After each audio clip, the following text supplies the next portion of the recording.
To truly understand the mystery of Elisa Lam's death, we must first look at the footage that would send shockwaves across the internet.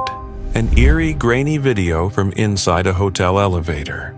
On February 13th, 2013, Elisa Lam, a 21-year-old Canadian tourist, was captured on camera in the Cecil Hotel's elevator. At first glance, everything seems normal. But as the video progresses, a sense of unease begins to build. What was going through her mind in those final moments? In the footage, Elisa enters the elevator alone. She presses several buttons, each causing the elevator to make a faint ding as it registers her selection. But then, something strange happens. The doors don't close. For an unsettling 30 seconds, Elisa stands alone inside the elevator, waiting for it to move, but it doesn't. Her eyes dart to the left and right. Her head tilts as if she's listening for something or someone. Then, without warning, she steps outside the elevator. She peers around the corner, briefly disappearing from the frame. Her arms twitch and jerk in an unnatural way, almost like she's trying to hide from an unseen presence. But that's not the most unsettling part. After stepping back into the elevator, Elisa presses a series of buttons once again. But this time, her movements grow more erratic. She steps back out of the elevator, peering into the hallway, almost like she's searching for someone. The entire scene is bizarre, surreal, and unsettling. Her behavior doesn't fit any clear pattern. Is she acting under duress, or is she confused? Perhaps even paranoid? It's a scene that's left countless people asking, what was really going on inside that elevator? Theories quickly began to flood the internet. Some argued that Elisa was under the influence of drugs, pointing to her jerky movements and erratic behavior as signs of intoxication. Others speculated that she might have been suffering from a mental health crisis. Elisa had previously been diagnosed with bipolar disorder, a condition that could cause her to experience moments of delusion or paranoia. But then there's the other side of the coin.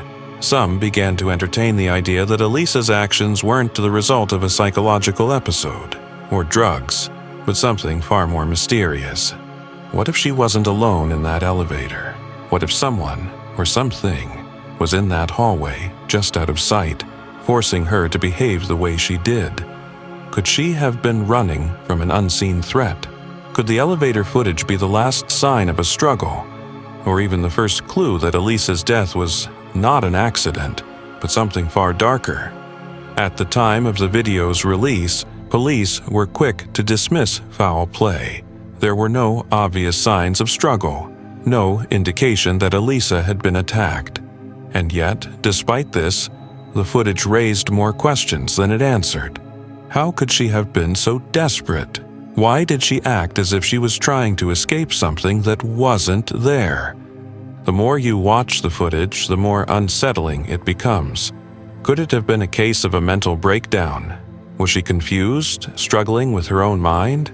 Or did something else, something more sinister, lurk just out of the frame, pushing her towards her tragic fate? To this day, that video has become a focal point for the case. It's been dissected by experts, analyzed by millions, and shared across social media platforms. But no matter how many times you watch it, the questions remain. What was Elisa Lam running from?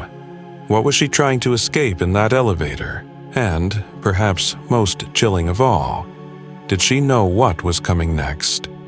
In the end, the elevator footage is not just a key piece of evidence, it's the heart of the mystery. It's a haunting glimpse into Elisa Lam's final moments, one that has left us all searching for answers that may never come. While the elevator footage sent shockwaves through the world, the true mystery of Elisa Lam's death would take an even darker turn just days later. On February 19, 2013, nearly a week after Elisa's disappearance, hotel guests began to complain about something strange. The water in their rooms was discolored, with a foul taste. Some reported a strange, musty smell coming from their taps. Little did they know, the source of the problem was far more disturbing than anyone could have imagined. Staff at the Cecil Hotel were alerted to the complaints and began investigating the building's water system. They made their way to the rooftop, where the water tanks that served the entire hotel were located. It was there that they made a chilling discovery: the lifeless body of Elisa Lam, floating face up inside one of the rooftop water tanks. The discovery was both gruesome and baffling. Elisa's body was naked, and her clothes were found in the tank beside her. The water was contaminated with her body's decomposition, and her remains had been floating in that water for days, untouched, unnoticed, and invisible to the dozens of guests who had been drinking, showering, and brushing their teeth with it. No one had heard anything. No one had noticed anything. How did she end up in the tank? And more importantly, why hadn't anyone discovered her sooner? The circumstances of her death only raised more questions. For one, the rooftop water tanks were locked and required a special key to access. The hotel's security protocol should have made it virtually impossible for someone to simply wander up there undetected. The fact that Elisa Lam had somehow gained access to the rooftop and ended up in the tank suggested that something had gone horribly wrong. But what? The initial investigation seemed to suggest no signs of foul play. Elisa's body showed no visible injuries or signs of trauma. There were no bruises, no cuts, nothing that pointed to a struggle or an act of violence. The autopsy report also indicated that Elisa had drowned, but the manner of her drowning remained unclear. There was no obvious evidence of anyone else being involved in her death. No signs of a fight, no fingerprints, no DNA, no other clues that would indicate a struggle or an attacker. Despite the lack of physical evidence pointing to foul play, the whole situation felt wrong, unnatural. It was almost as though Elisa had somehow disappeared from the hotel and found herself trapped in the water tank. But how? The investigation quickly hit a wall. Security footage from the hotel revealed Elisa entering the elevator, but there was nothing to indicate how she had made her way to the rooftop. The doors to the water tanks had been locked, and there were no signs of forced entry. The only clue that seemed to suggest a possible explanation was that Elisa had been acting strangely in the elevator video, a fact that many investigators now believed could have been linked to her mental state. Elisa had been diagnosed with bipolar disorder and had experienced periods of depression and mania in the past. Could this have played a role in her tragic death? As authorities continued to search for answers, the mystery only deepened. If Elisa had been in a state of mental distress, how had she ended up in that water tank? Was it an act of suicide, a tragic decision made in a moment of confusion? Or was there something else? Something that we still don't fully understand, that led her to that rooftop. The timeline of Elisa Lam's last days remains shrouded in uncertainty. We know she had checked into the hotel on January 28, 2013, and had been traveling alone. She had been staying at the Cecil as part of her journey through California. Friends and family reported that she had been in regular contact with them, and there were no indications that she was planning anything drastic. She had even been communicating with her parents up until the day before she vanished. So, why did she end up in that water tank? Her body's discovery only added to the mounting sense of dread surrounding the case. How had she gotten there? Was there something more to the story? And if this was an accident, why had no one noticed her missing until so much time had passed? The discovery of Elisa Lam's body in the water tank wasn't just the end of the search. It was the beginning of a much darker journey into a mystery that would captivate the world for years to come. As the investigation continued, one thing was clear. Elisa Lam's death was no ordinary case, and it was far from over. In the days following the discovery of Elisa Lam's body, the questions began to pile up. Theories started to emerge, each more bizarre than the last. Was her death an accident? A tragic mistake? Or was there something darker, something inexplicable, lurking behind the scenes? Theories ranged from mental illness to foul play to even the paranormal. and each theory seemed to hold its own weight as investigators and the public tried to make sense of what had happened. The most obvious theory was that Elisa had drowned by accident. She had a history of mental illness, including bipolar disorder, and some speculated that her actions in the elevator could have been linked to a manic episode or an episode of delusion. Could she have become disoriented, confused, and wandered onto the roof? Could she have climbed up into the water tank without realizing the danger, and then succumbed to the effects of drowning? For those who supported this theory, Elisa's mental health struggles were a key factor. Bipolar disorder can lead to periods of intense confusion and disconnection from reality, and many people with the condition experience episodes where they're unaware of the consequences of their actions. Perhaps Elisa's behavior in the elevator, the strange hand gestures, the twitching, the paranoia, was a sign of a manic episode gone awry. It's possible she felt trapped in the hotel, unable to get out, and the water tank could have seemed like a place of refuge in her disturbed state of mind. However, as more information about the case came to light, other, more unsettling theories began to surface. Was Elisa's death truly an accident, or was there something more sinister at play? Some pointed to the possibility of foul play. Given that Elisa was staying alone, the idea that someone could have targeted her seemed plausible. Some wondered if she had been lured to the rooftop or forced into the water tank by someone else. After all, the roof of the Cecil Hotel wasn't easily accessible. The water tank required a special key to open, and there were no signs of the forced entry. Could someone have had access to that key? Could Elisa have been involved with someone who led her to the rooftop, where something went terribly wrong? The lack of clear evidence made it difficult to pin down this theory. There were no signs of a struggle. Elisa's body showed no visible injuries, and no DNA or fingerprints belonging to someone else were found in the water tank. So, if it wasn't an accident and it wasn't murder, what could it be? That's when the more unusual theories began to take shape. Some pointed to the hotel's dark history, a long list of suicides, murders, and even serial killers who had stayed at the Cecil in the past. Could Elisa have been the victim of something more supernatural? The hotel's reputation as a haunted, cursed place had been widely documented, and some believed that her strange behavior in the elevator was a sign of paranormal activity. Had she been possessed? Was there something in that hotel that drove her to her tragic end? As wild as that sounds, it wasn't the first time people had connected the hotel to strange occurrences. The Cecil had a history of violence and tragedy stretching back decades.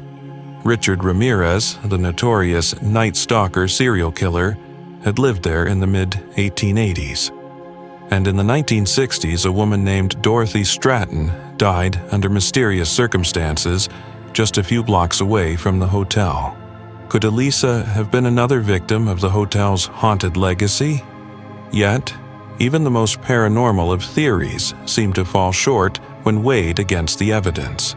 No one could explain how or why Elisa would have climbed into a water tank, something that would require a great deal of physical effort, or why no one had noticed her missing until days later. Theories continued to evolve as the investigation stretched on, but one thing became clear. The truth behind Elisa Lam's death was elusive, slipping further out of reach the more they tried to understand it. Was it a tragic accident, a result of mental illness? Or was it something darker, a mystery that would never be solved? The answers seemed to lie just beyond reach, taunting those who tried to uncover the truth. In the end, one thing was certain. The theories, no matter how far-fetched, were a testament to the deep sense of mystery and fear that this case invoked. It was a puzzle with no clear solution, and the more questions that were asked, the more unsettling the answers became. To understand the chilling mystery of Elisa Lam's death, it's impossible to ignore the dark history of the hotel where it all happened. The Cecil Hotel, a building with a past so haunted and tragic that it's become a legend in its own right. Located in downtown Los Angeles, the Cecil opened in 1924. Originally designed as a luxury hotel for tourists, but over the years its reputation would take a dark turn, becoming a haven for crime, despair, and tragedy. From the 1930s onward, the Cecil seemed to attract the worst kinds of guests, people on the run, drifters, and criminals. It wasn't long before the hotel became synonymous with violence and death. In fact, the Cecil's grim reputation had become so notorious that it earned the nickname the Suicide Hotel. Between the 1930s and 1960s, at least a dozen people are believed to have taken their own lives there, often in tragic and violent ways. There were reports of people jumping from the windows, falling to their deaths on the sidewalk below. And while suicides are tragic by nature, it was the frequency of these events and the sheer despair that seemed to seep from the building that earned the hotel its ominous title. But the Cecil's dark history didn't stop there. In the 1980s, the hotel became infamously linked to the Night Stalker serial killer, Richard Ramirez, who stayed at the Cecil during his killing spree. Ramirez, known for his brutal crimes, was rumored to have mingled with guests in the hotel's hallways and to have even been seen returning to his room covered in blood after committing murders. And that wasn't the end of the hotel's connection to violence and crime. In the early 90s, a drug dealer named Jack Unterweger, who would later become a serial killer, also called the Cecil home. The hotel's reputation as a place of death, decay, and despair continued to grow over the decades, and by the time Elisa Lam checked in, it had already become infamous for its association with tragedy. Elisa's stay at the Cecil was not the first time the hotel had been linked to a mysterious death, and certainly wouldn't be the last. Many have wondered, could the hotel's dark history have played a role in Elisa's tragic fate?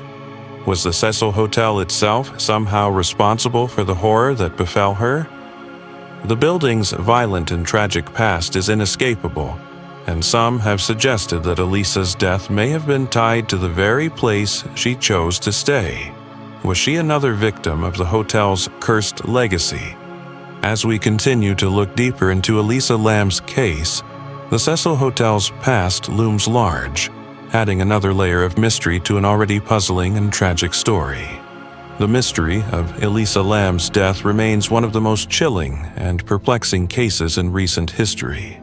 Despite years of investigation, the questions surrounding her tragic end still haunt us. Was her death a result of a tragic accident, a psychological breakdown, or something more sinister? The facts we have only seemed to raise more questions, each more unsettling than the last. The elevator footage, her strange behavior, the unexplained disappearance, and the discovery of her body in a locked water tank. All of these elements point to a case that is far from ordinary. Theories abound, ranging from mental illness to paranormal activity, but no clear answer has emerged. Even as new details continue to surface, they only deepen the mystery, leaving us wondering, will we ever truly know what happened to Elisa Lam? The history of the Cecil Hotel, with its dark legacy of violence, crime, and death, only adds to the sense of unease. Was Elisa simply another victim of the hotel's haunted past, or was there something more at play, something we still don't understand? Perhaps it's not just the physical space of the hotel that was dangerous, but the very atmosphere of despair that lingered within its walls. In the end, Elisa Lam's death remains a mystery that has captivated millions of people around the world. It's a case that continues to defy explanation and inspire speculation. Some mysteries, no matter how much we try to unravel them, simply cannot be solved. And maybe, just maybe, Elisa Lam's tragic story is one of those mysteries. The truth may be out of reach, but the questions she leaves behind will echo for years to come. The case of Elisa Lam is not just a true crime, it's a reminder of the darkness that can hide in plain sight, and how sometimes the most unsettling mysteries are the ones that remain unanswered.